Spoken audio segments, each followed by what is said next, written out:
ખેડાથી સમાચાર મળી આવ્યા છે કે જિલ્લા કોંગ્રેસે મનરેગા બચાવ સંઘર્ષ અભિયાનની શરૂઆત કરી છે, જેમાં ભાજપ પર આક્ષેપ કર્યો છે કે કેન્દ્ર સરકાર શ્રમિકો અને ગરીબોનો રોજગાર અધિકાર છીનવી રહી છે। 2005માં માન્ય થયા બાદ MNREGA act, rural employment guarantee એક્ટમાં ગ્રામીણ મકાનવાસીઓને 100 દિવસ સુધી રોજગાર આપવાનો અધિકાર હતો, પરંતુ નવી યોજના ભારત ગેરંટી એન્ડ રોજગાર અને આજીવિકા મિશન ગ્રામીણ બિલ 2025 હેઠળ કોંગ્રેસે આ યોજનાનો વિરોધ શરૂ કર્યો છે।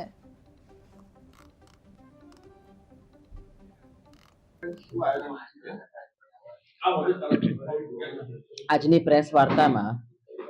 જે મનરેગા એક્ટ હતો એને જે રિપીલ કર્યો, 2005નો જે એક્ટ આવ્યો તો રૂરલ ગેરંટી સ્કીમ હતી એમાં,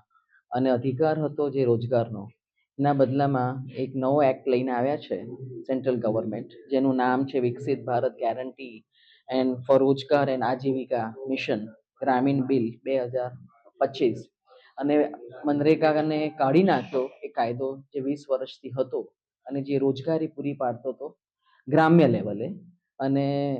100 દિવસ સુધીની રોજગારી મળતી હતી, અને એક જોબ કાર્ડ લઈને જાય અને જ્યાં પણ રોજગાર પ્રોજેક્ટ હોય,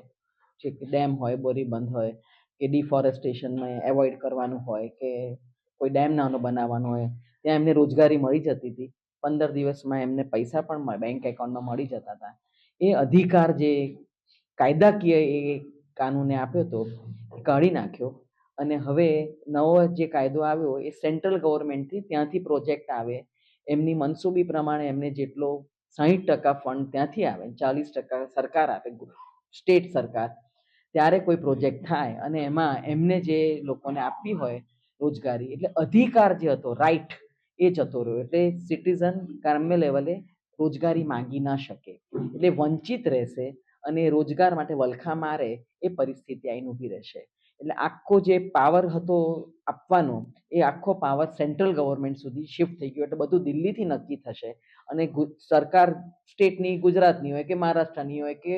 સાઉથની હોય કે ગમે ત્યાંની હોય, એ સ્ટેટ ગવર્મેન્ટ 40% આપે, એટલે સ્ટેટ ગવર્મેન્ટને બી એમના ફંડ માટે ત્યાં એમની જોડે સહકાર કરવો પડે, અને ત્યારે એ પ્રોજેક્ટ આવે અને ત્યારે એ યોજના અમલમાં મુકાય। ક્યારે યોજના મુકાય એમાં કોઈ ટાઈમલાઈન નહીં, કોને આપવાનો એ યોજનાનો લાભ એ પણ નહીં। પેલામાં જે હતું કે મને મળશે જ, મને આપો, અને એ રોજગાર મનરેગાને લીધે તમને ખ્યાલ આવે તો કોરોનામાં એનો એટલો બધો લાભ મળ્યો લોકોને કે આજે ભૂખ્યા રહેવાને બદલે એ લોકોને રોજગારી મળી। તો એવા સમયે આ રૂરલ એમ્પ્લોયમેન્ટ એક્ટ હતો